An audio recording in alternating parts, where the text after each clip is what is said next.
A nossa saudação ao trio de ouro, pastor Antônio Francisco, evangelista Rosinha, diretor André Salles, aos nossos companheiros ministeriais e a todos vocês ouvintes da 87 FM de Araçariguama, programa Teus Altares Metodista. Hoje teremos o estudo do livro de Naum. Naum, esse livro faz parte dos 12 profetas menores. O livro é composto de 3 capítulos que narra a queda da grande Nínive, a capital do Império Assírio, assim trazendo esperança e consolo ao povo de Israel que vinha sofrendo após a destruição de Israel. Naum é um livro pequeno, todos nós já sabemos, mas o que este livro nos mostra?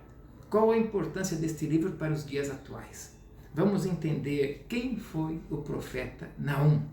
Naum significa consolo, conforto, consolação, e isso nos mostra que a missão do profeta estava ligada a transmitir esperança e alívio para o povo que sofria. Não é a primeira vez que vemos o nome desta grande cidade em ênfase. Já tínhamos visto no tempo do profeta Jonas também. O profeta Jonas profetizou misericórdia, profetizou para que ele se arrependesse, e Deus teve misericórdia dele. E eles jejuaram, se arrependeram, e o povo de Deus recebeu mais uma chance. E Deus não os destruiu. E eles, depois disto, continuaram de tal forma pecando que 150 anos depois Deus envia o profeta Naum. Aí Naum vai à cidade de Nínive, e para profetizar o que antes, através de Jonas, uma mensagem de misericórdia, agora Naum vem profetizar a sua queda, a queda da grande capital. A cidade era cercada por quase 13 quilômetros de comprimento ao seu redor, por muros enormes, muros fortes, e também tinha um fosso lateral de 45 metros de largura por toda a cidade. Era um grande centro comercial, grande sucesso assírio, o comércio. Na ascensão da Síria foi importante o ponto comercial, mas a sua riqueza não provinha apenas do sucesso comercial, mas também do engano e mentira, como está escrito em Naum 3, versículo 1, está escrito assim: ai da cidade sanguinária, repleta de fraudes e cheia de roubos. Os assírios tinham como símbolo o leão, por serem sanguinários e violentos, e por suas atrocidades contra civis durante suas batalhas. E a Bíblia nos diz pouco sobre a vida deste profeta.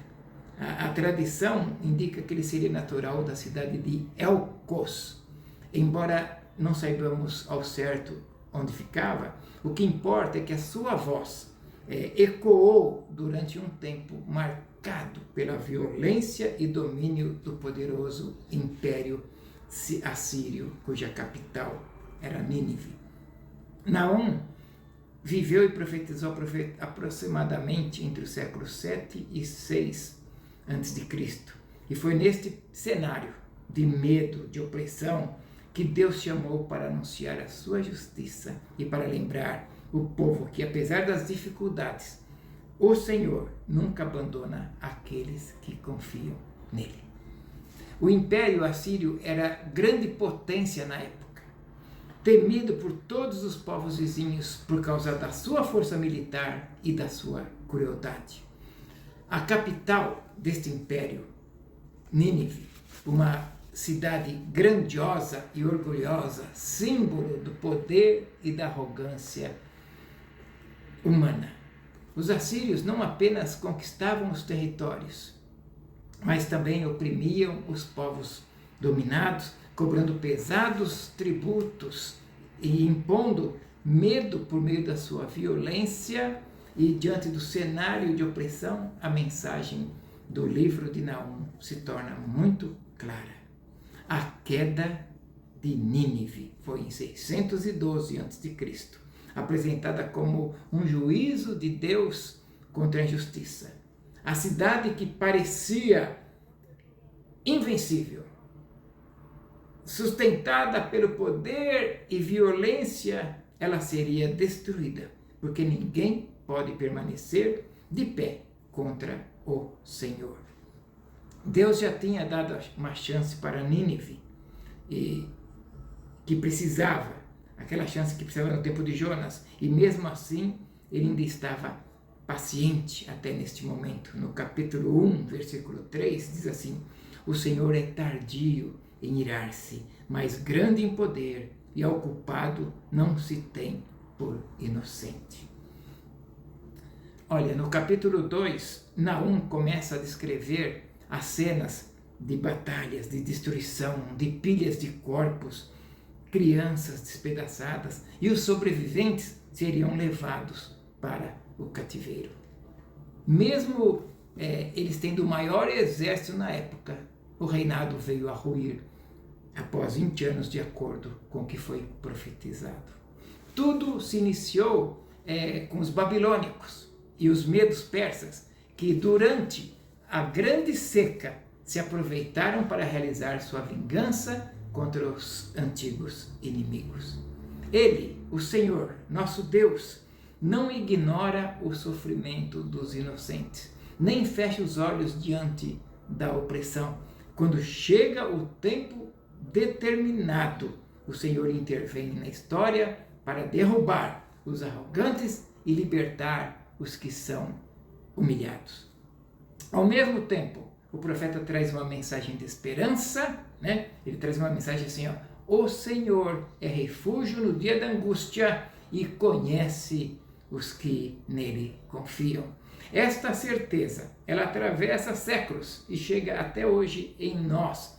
Quem deposita a sua confiança em Deus nunca está sozinho, porque Ele é fiel e defende com amor aqueles que se entregam a Ele.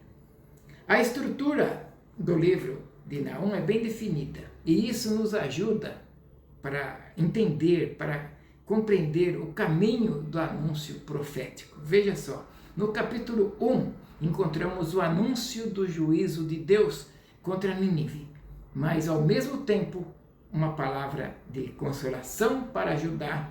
O Senhor mostra que não abandona o seu povo, mesmo quando tudo parece perdido.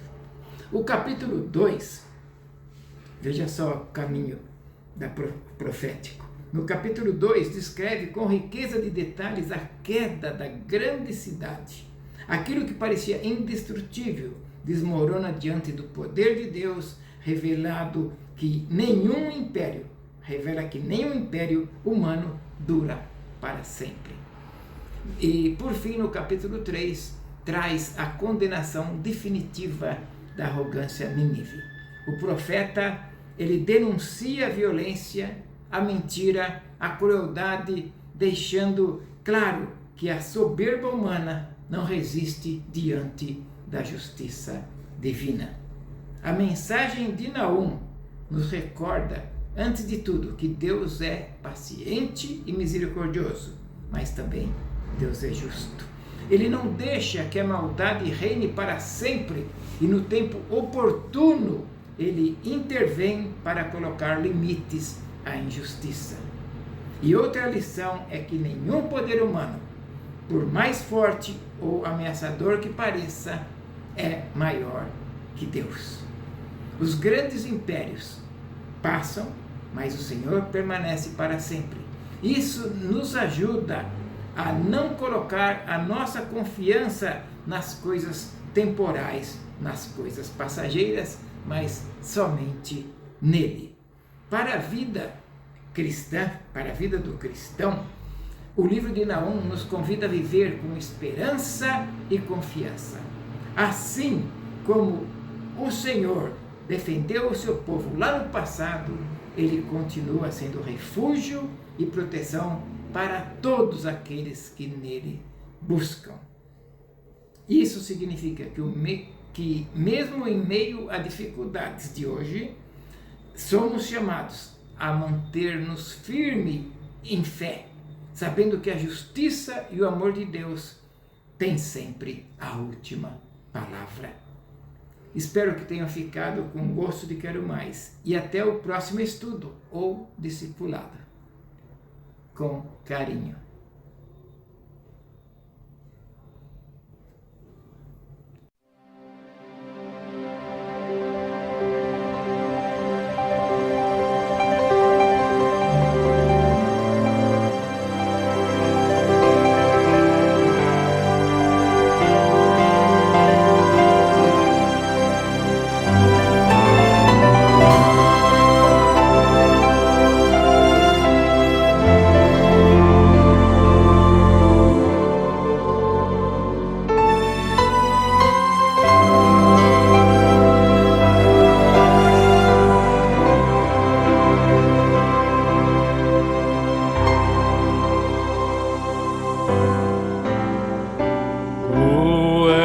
Fiel, Senhor, meu Pai celeste, pleno poder aos teus filhos darás.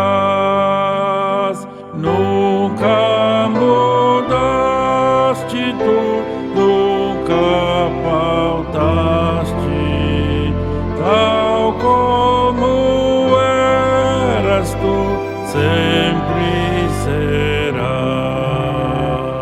Tu és fiel, Senhor.